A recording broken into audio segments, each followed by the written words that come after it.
You're listening to the best of Ruocco and Rothenberg on ESPNNewYork.com. You hear them every weekday beginning at noon, only on ESPN New York 98.7 FM. So how about this? Yes. Now the Cowboys, they are 6-1. Mm-hmm. They have not beaten a team that at this moment is over 500. Does Correct. that mean anything to you? Not much. Really? I just look at the Cowboys and think, here's what I think. You hear from everybody they're the best team in the NFC, right? Yeah. They are clearly the best team. Well, I don't know. Are you hearing that from everybody? People coming up to you on the street like, Dave, the Cowboys are the best. I parked in the lot next door, and before I could make it into the studio, 7 different people stopped me to say, no, of course not. Yeah. Nobody knows who I am. I walk like by a homeless guy, and somebody with a dog almost urinated on my foot. I thought the homeless guy said, you hear about the Cowboys? Yeah, he put his cup out. He's like, you hear about the Cowboys? They're clearly the best team in the NFC. No, seriously, you haven't heard a lot of conversation about how the Cowboys are. It's the Broncos in the AFC and the Cowboys in the NFC. I mean, I don't know that I've heard a lot of that yet. I think today is the first day that people are starting to leap to that because of what they saw from Seattle on the negative side and Dallas on the positive I'm side. impressed by the Cowboys. I am too. I think, and the one thing that I don't care if Seattle's 3-3 or 3-7, going into Seattle is impressive. They never lose there. I think Russell Wilson was 17-1 there. To go in there and out-physical them and get big plays against them and still find a way to win that game was extremely impressive. But I look at it like this, and I'll ask you guys. If I told you Dallas is in the Super Bowl from the NFC, does that surprise you? Yeah, it still would, Bill. Even though I think they're that good, it still would surprise me for some reason. Maybe just because we have such strong recent history about them not being able to get over that hump. But yes. The opening night loss against San Francisco and all the talk about the worst defense in NFL history the year before. What the Cowboys have done to this point in this season is amazing, astounding. It's for real. But what I've come to appreciate about them is they don't get cute in the red zone.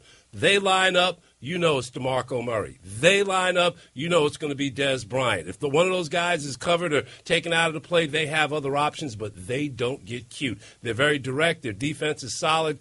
I wouldn't at all be surprised now if they're playing in the big game in February. Because that offense, really, I mean, if Murray stays healthy, and that's I hope he stays healthy. He gets too many carries. I'll tell you one thing. If he makes it through this season, don't bank on this guy for next year and the year after and the year after that. He gets too many carries. Like LaShawn McCoy. Well, I worry about, with Murray, what I worry about is he's gotten hurt a lot in the past. I mean, this is somebody who's never been able to stay healthy for them. And he has fumbling issues. But I'll tell you what, you look at that offensive line, I think you could take a very average running back, and I'm not saying Murray is. No, he's good. He's very good. But I think you could take a very average running back and put it behind that offensive line, and that person would have success. That offensive line is tremendous. And that's why I think they may very well, be that real. On offense, with that offensive line, with Dez Bryant, who's as good as any receiver in the NFL outside of, I'd say, Calvin Johnson, and he's darn close to him, and then DeMarco Murray and the way he's running the football, and a tight end who's very good, and then complementary receivers who are enough.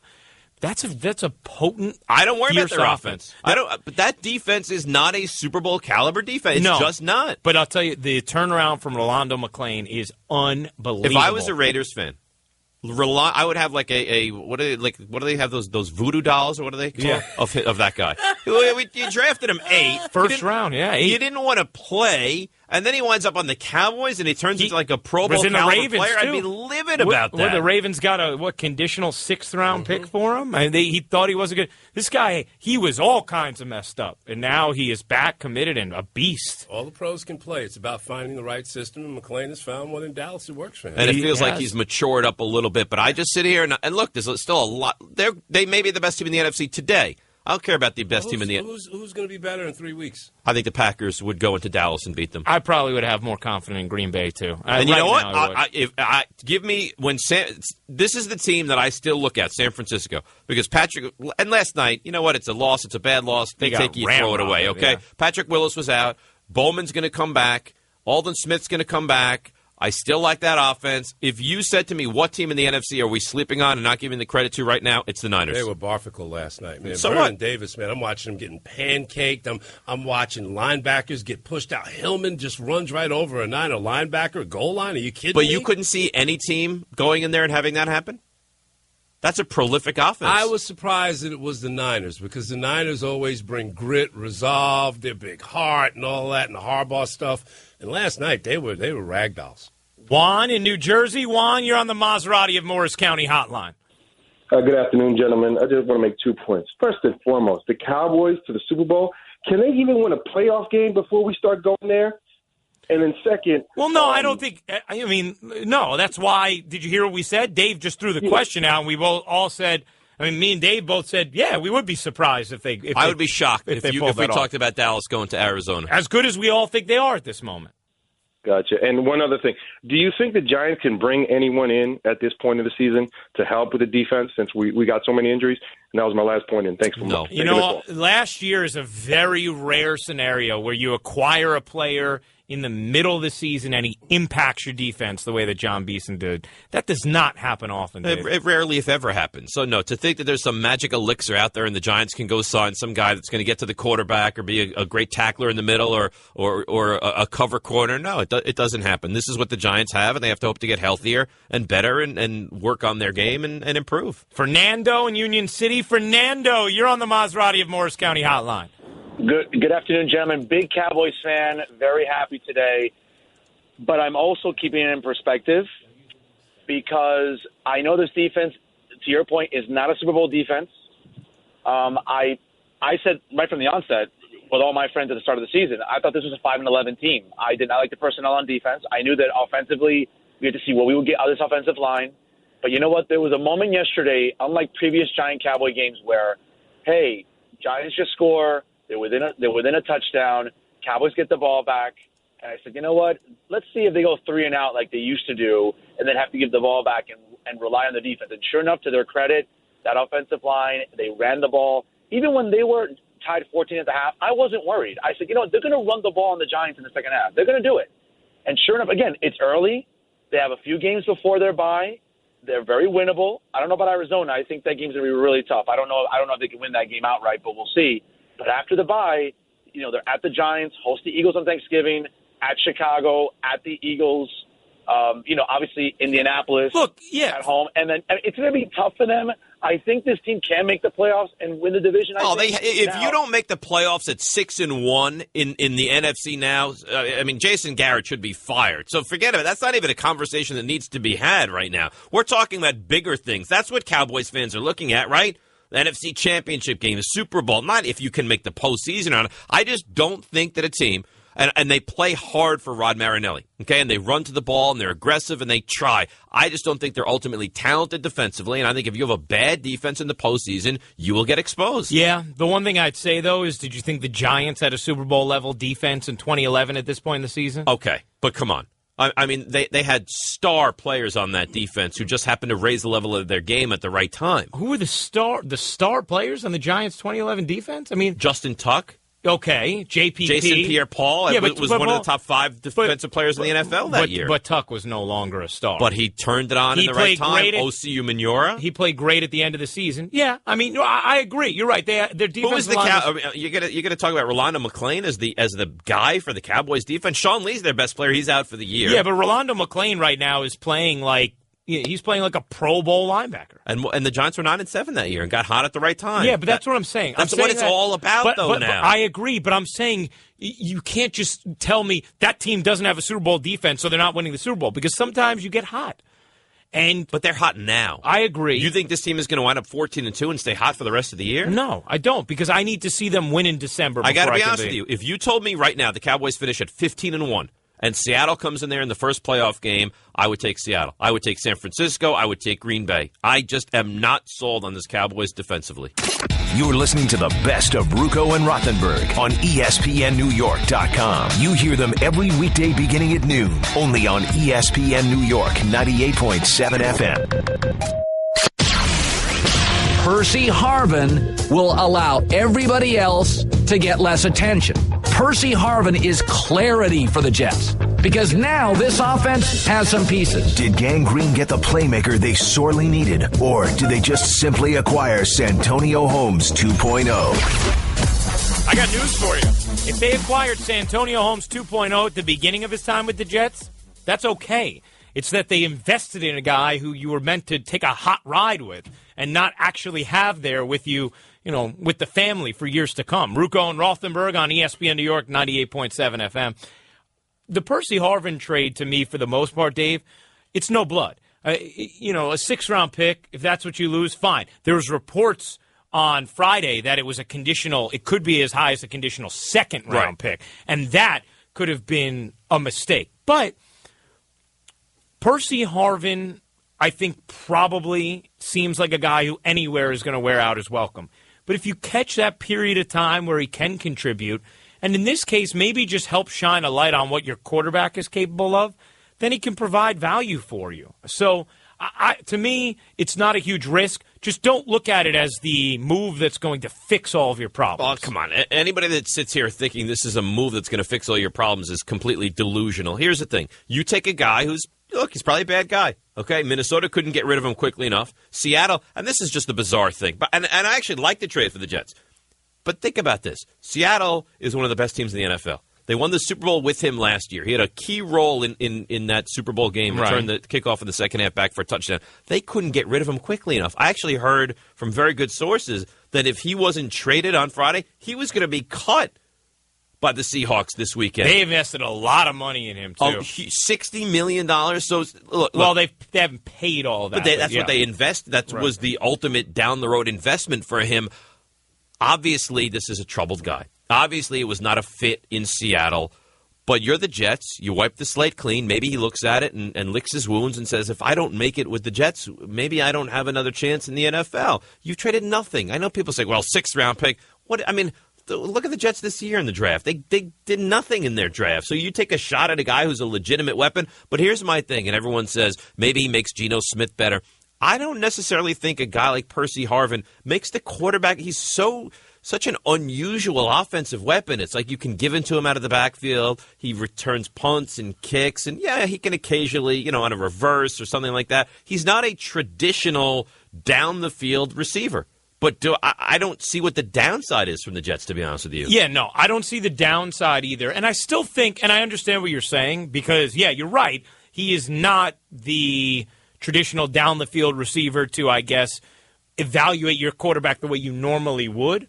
But he's still another weapon, at least, to throw into your quarterback's arsenal that he didn't have otherwise, that gives you maybe a little bit better an idea of what Geno Smith can work with. Or at least right now you can definitively say, well, Geno, we feel this way about or this way about, but I know that he doesn't have the requisite weapons. So now you with look Percy at Harvin, you can't definitively say he has no weapons. You could say maybe they're unique weapons, but at least he has a few to work with. The question is, we're going to now evaluate the Jets on 9 games that really don't mean all that much.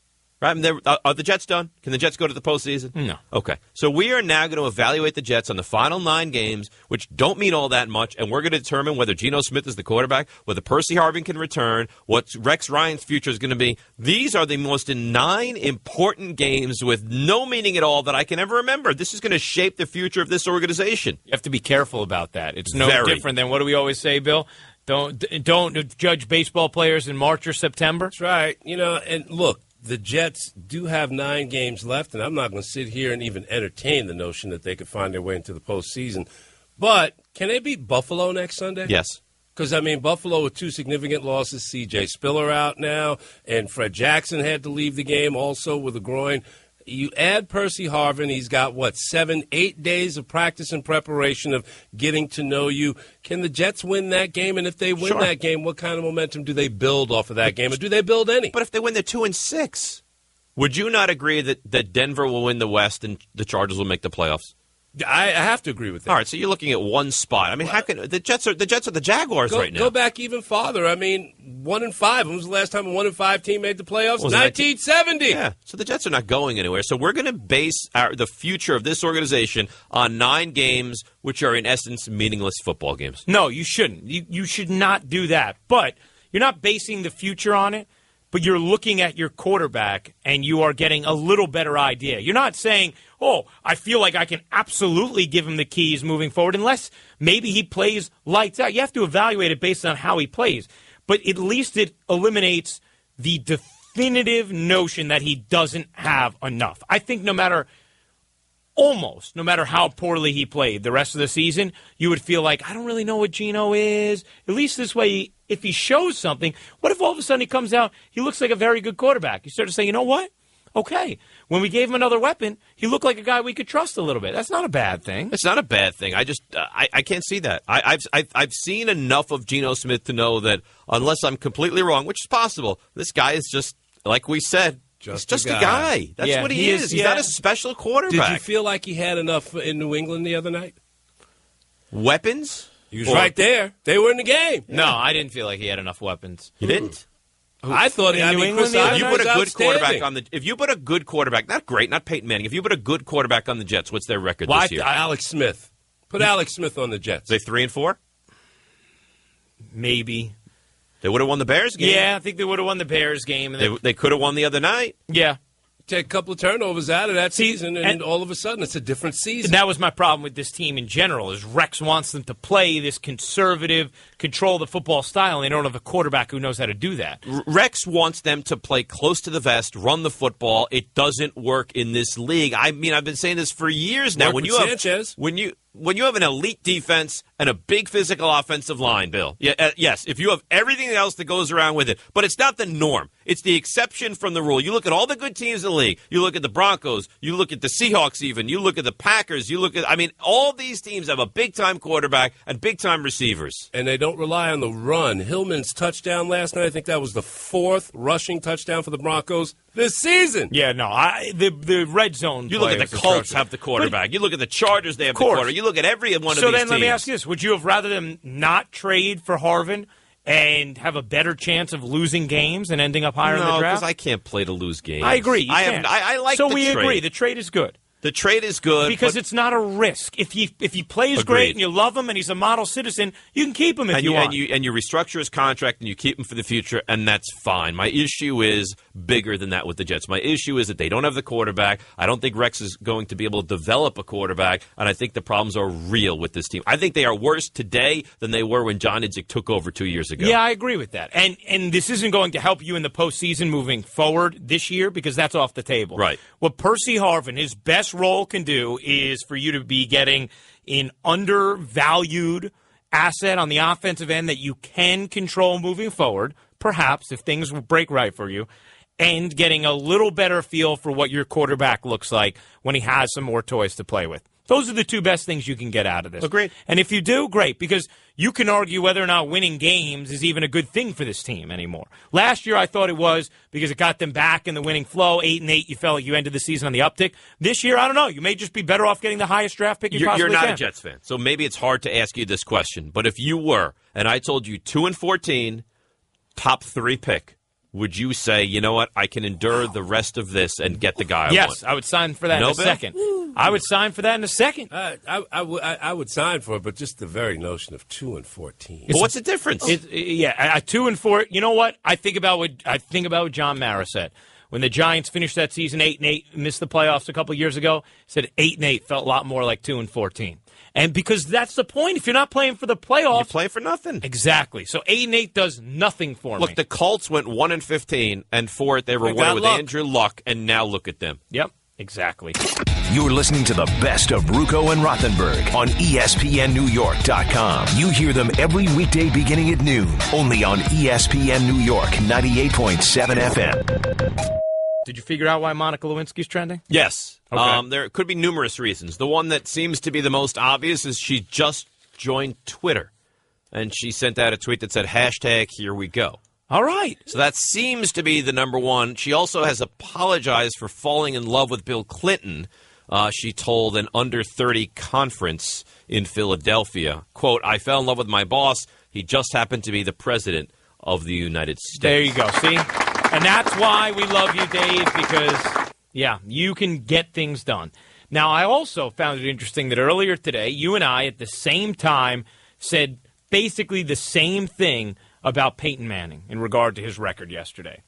That if you go and look at him week-to-week basis, he has to be, without question, the greatest quarterback of all time. I don't think it's close, do you? I mean, you look at what the guy does. Every week, it's 300 yards, it's 4 touchdowns. Where you run into an issue is when you start talking about one game, who do I want? Right. But to say consistently over his career, he's better than Montana. He's better. I mean, somehow Terry Bradshaw gets in this conversation. I don't know how. He's better than. What are you looking at me like I'm crazy for? Super Bowl rings has a lot to do with that. Don't you think? He was on the greatest team in the history of the sport. Called his own plays. All right. Called his own plays. Franco Harris, Lynn Swann. Called his own plays. Had to figure it out. John Stallworth. Pretty good defense. I don't Mel think Blount. any. Look at that defense. Jack Hammy, Joe Green. Being a contrarian. And I raised the eyebrow at Montana too. How can you say he's not one, if not the one of? Because I'm saying on a week in, week out basis during the regular season. I'm not talking about postseason. I'm not talking about championship games. I'm saying week in and week out for years. I don't think it's close. I think it's clearly Peyton Manning. I do too, and I never saw Unitas, so I can't judge that fairly. I didn't see Johnny Unitas play. I can't. So we're not going to have Sammy Baugh on there. We're not going to have Wyatt Tittle on there. We're not going to have Sid Luckman on there. These are all guys that he passed on the way to 5. Right. We're not going to have Bart Starr on there. Guys that have won more. And remember, Peyton Manning also, we see how many guys in this league now running the no huddle, calling plays the line of scrimmage. Peyton Manning's the one who revolutionized that in the NFL. The first quarterback who was able to master that in this NFL was Peyton Manning. Will we see Aaron Rodgers be able to do or Tom Brady be able to do it? This is Peyton Manning who really set the trend for everybody here. And if you just look at him and what he has done on a season-by-season basis, week in and week out, there is no quarterback that sniffs him. I don't even think it's close. I don't either. Now, if you're talking about trust in the big moment, I can absolutely make an argument for a lot of other guys. I'm not totally sure that I don't trust Eli more than him in the big moment. Now, I don't know. Eli is not in the same stratosphere of quarterbacks. Do we really still blame him for the Super Bowl last year, though? I don't know. Do you, Bill? Do you think if Joe Montana quarterbacked the Broncos last year, they would have beaten the Seahawks? If he gets off to a different start, maybe. You know what? Here's what I would say about the interesting thing about Peyton Manning's 2 Super Bowl losses. I've been fortunate enough to go to a lot of Super Bowls, and I've been to all of Peyton Manning's Super Bowls, all 3 that he's been in. Of all, I think I've been to 12, 13 Super Bowls now, maybe a few more. Usually, there is not a decisive crowd, which you feel like gives a significant advantage to one place or another. And it was for the Seahawks last year. There's only 2 times I've been there that there's been a decisive crowd that it feels like a home game for one team. I can tell you what they were. The Saints and the Seahawks. You got it. Yeah. Those are the 2 that Peyton Manning happened to play in. And for him, now this is part of football. You win games on the road too. But for him, I think it's even more troublesome because of all of his cadence at the line. And so I just find it interesting that the only 2 times I've ever felt like there was a home field advantage of the Super Bowl are the 2 that he happened to lose. Let me ask you this, Dave. Mm-hmm. Seattle, how much trouble do you think they're in? Not huge trouble. I still think that they're dominant at home. I still think that their quarterback is tremendous. Defensively, they don't look like they were last year. But you know what? Again, this is a long season. Opposing quarterbacks have they have the 25th QBR, worst QBR defense. Yeah, you're saying? Yeah, that was horribly worded. That's okay. Yeah, no, look, that's out. And last year they were first. Now they're 25th. I think there's something wrong. But this is why I get so frustrated. We're in week 7, and everyone sits here and we look at it like it's written in pen. It's not. It's written in pencil right now. They're 3-3. They can still win the division if they get a bye in a home game, and even if they have to go on the road in the championship game. I'm fine with the Seahawks. They're not the same team. But I'm not at the point where I'm going to say there's huge trouble in Seattle. Yeah.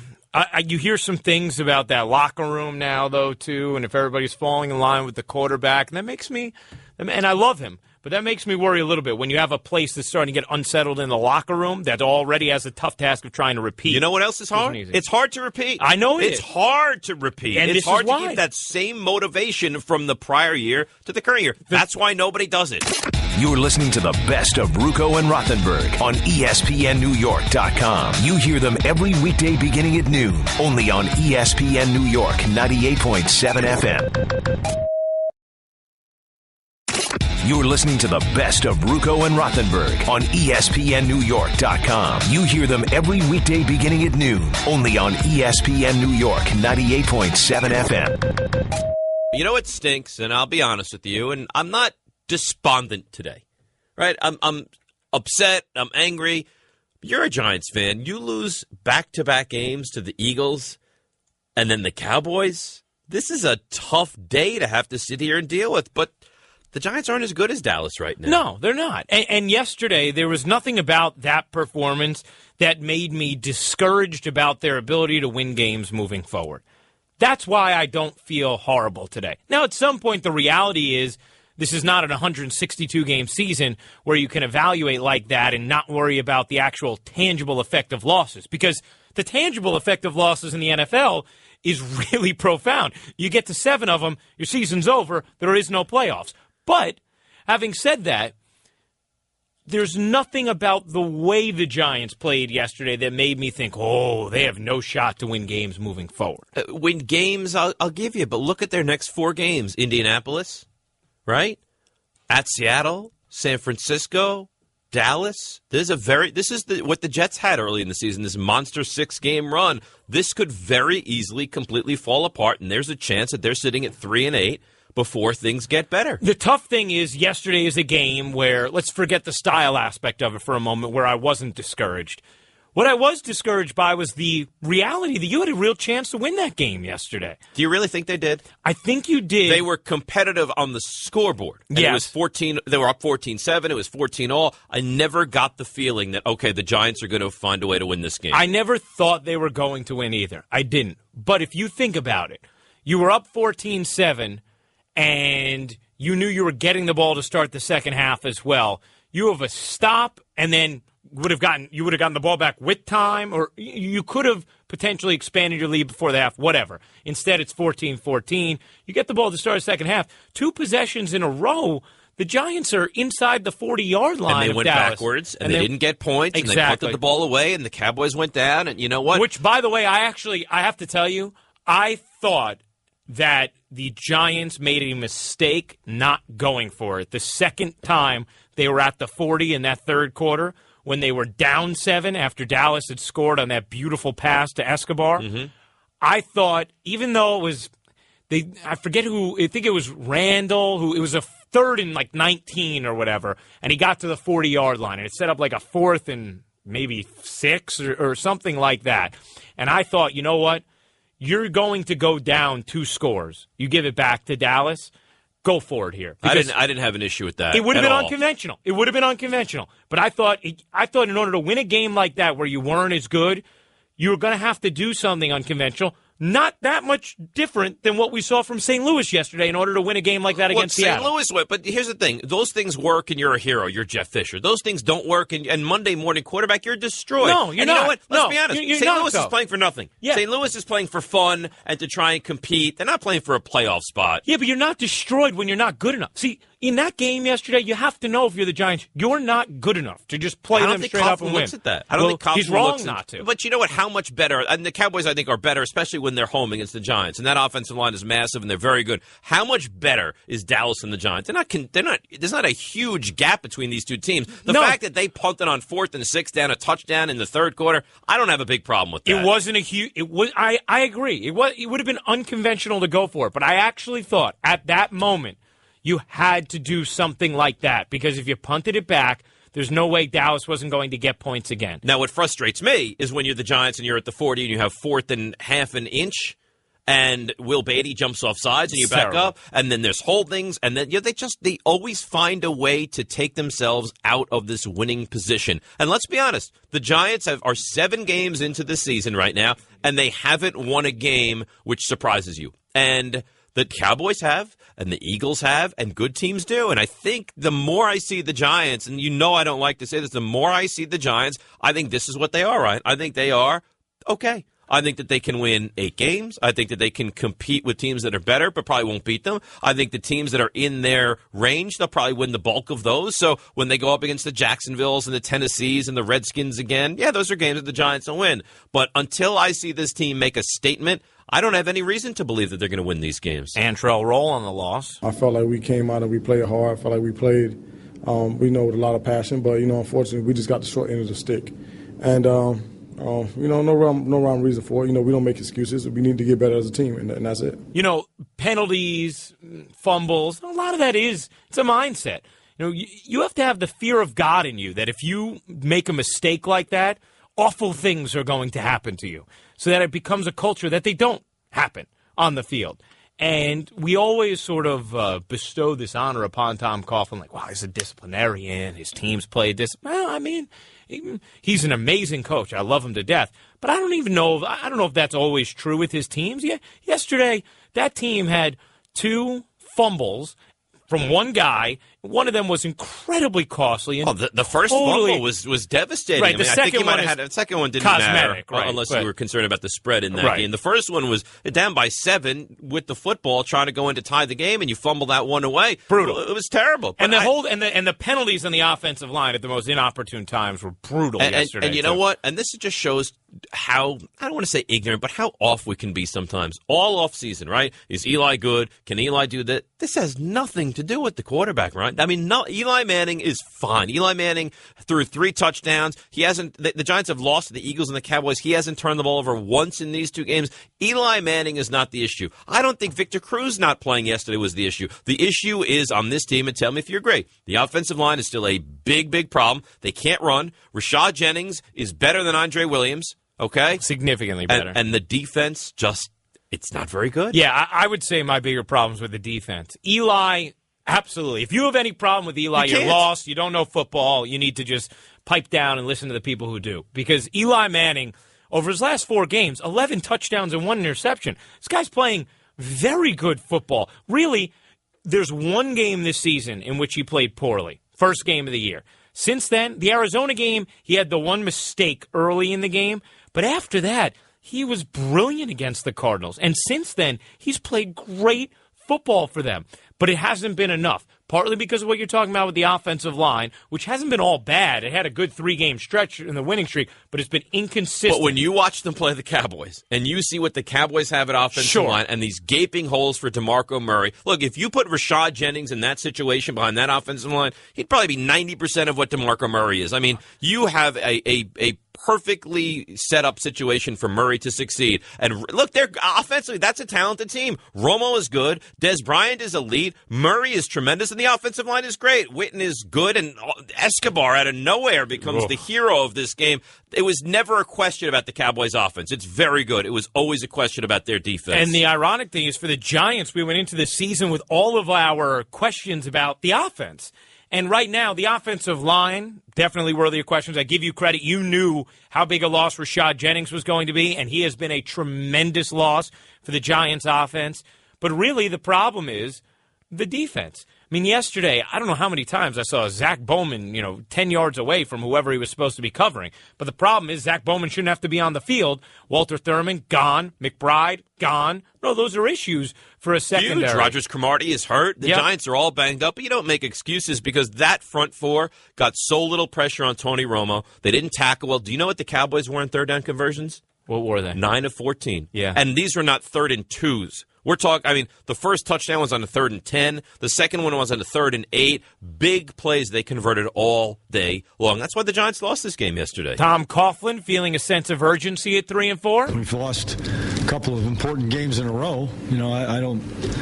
We have a lot of games to play, but we're going to have to do something about it. And we have 9 games. We certainly have to get some W's. We have to get going in that area. Our consistency has got to be there. Who's hot, who's not, brought to you by your New York area Ream Top Contractors. Giants O-line, not hot. Giants defense, not hot. Giants running game, not hot. Eli Manning, still hot, but not enough right now for this big blue team. Having said that, Dave, I am not at the point yet where I think I am watching a season that certainly will not bear fruit. I'm not there yet, but they're 3-4. The schedule is really tough. But they come home. Yeah, but last Ryan, 2 games are on the road. Dallas is 6-1. The Giants are 3-4. Yeah, but you know what? There might be a wild card spot up for grabs more so than we thought there was going to be because the Seahawks look vulnerable. But are the Bears Seahawks going to lose to the Giants in Seattle in 2 weeks? I mean, you know what? Probably not, but I don't think that is a definite loss. Arizona's anymore. 5-1. San Francisco's 4-3. Look, I'm not saying it's an impossibility. I'm not saying who are your teams in the NFC who are definitely going to the playoffs? No questions asked. I don't think there's Green Bay. All right, Green Bay at 5-2. Yes. Is that may be the only team I could say that about? That is definitely going South, to the playoffs. The NFC South is pathetic. It's dreadful. Isn't Carolina leading that division at 2-3-1 right now? 3-3-1. They're 3-3-1. But I could not have gotten that division more wrong. I thought that was going to be the best division in the NFC like this year. Tampa coming into the season. I listened to people, and I was a fool, a total fool, because I should have never liked that. But here's my point, Dave. A couple of weeks ago, it felt really good. Now it doesn't. The number one reason it doesn't, I think, on a long-term scale, would be a couple significant injuries, the biggest of which is Victor Cruz. But yesterday, that part of it actually looked okay. I think that at the end of the season, you will say, we miss Victor Cruz. We like Victor Cruz. We're not where we are because, if things go south, it's not going to be because of Victor Cruz. Odell Beckham is going to be, and you see it. He's going to, and I was sitting next to Tim Hasselbeck doing the show up in Bristol yesterday, and Tim's negative on everything. I don't know why he's so negative. Really? But, yeah, he's got a beautiful wife. Beautiful he's great wife, at what he great does. Kids, does very well. But he has soft sheets. He should be a happy guy.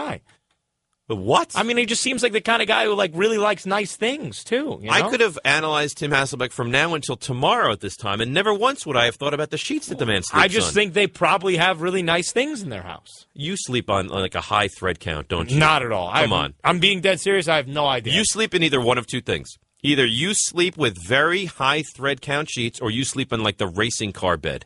No. Come on. No, I fall asleep on my couch a lot, actually. But your bed. You have a quilt with like tennis balls on it. I don't. I really don't. There's nothing special in my bed. All right, I like the way my bedroom's painted, but that's it. Did you paint the bedroom? I didn't paint it myself. You hired someone to do it. I designed it in my mind, and then, yeah. All right, anyhow, Tim Hasselbeck said to me yesterday, we were talking about this, and he's very negative about so much, and he said, Odell Beckham is going to be a star. I said, you really like? He goes, watch him. He's athletic, he's fast, he's quick, you can't stay with him. He's going to be tremendous. So I agree that Cruz, look, you don't lose a guy that can get 1,000 yards. My point is, so you're not so worried about that and how it impacts the season.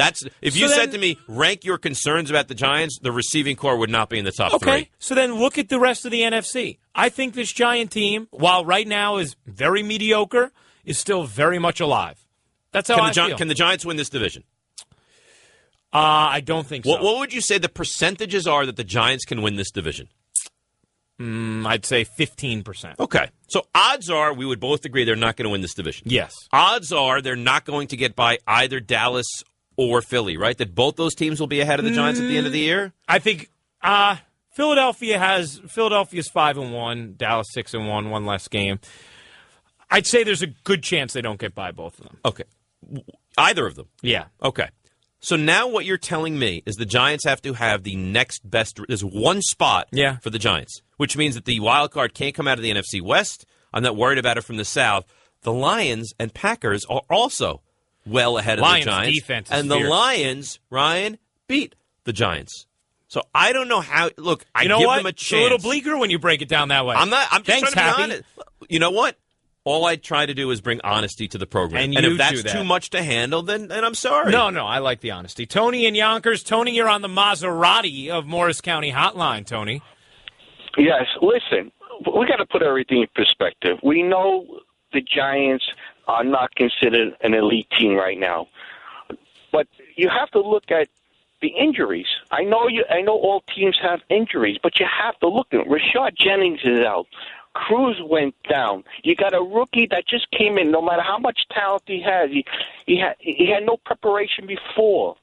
Then during the game, you forgot that Jenkins went down, that Beeson went down, that what are the Giants? They have all their wins on the year, Tony, with John Beeson not in the lineup. It sounds to me like we're making excuses. You know what? Good teams the thing, Tony, get banged up. And they move on and they're able to go past it. And the Giants they can't. I don't know how good they are. In the NFL, the bottom line is this. In the NFL, you are going to suffer injuries. You have to be able to withstand Calvin Johnson didn't play the last couple of weeks of the Lions. Are they winning those games? Yes, they are. Reggie Bush got banged up and came out of the game. Did they win that game? Yes, they did. Okay. I watched the Packers lose both of their starting corners and still come back on and beat the road Miami against a pretty good Miami team. Did they win that game? They did. The Stephen Ridley goes after the Patriots. Gerard Mayer goes after the Patriots. Did they find a way to win games? They did. Good teams win games. Bad teams make excuses. You're listening to the best of Ruocco and Rothenberg on ESPNNewYork.com. You hear them every weekday beginning at noon, only on ESPN New York 98.7 FM.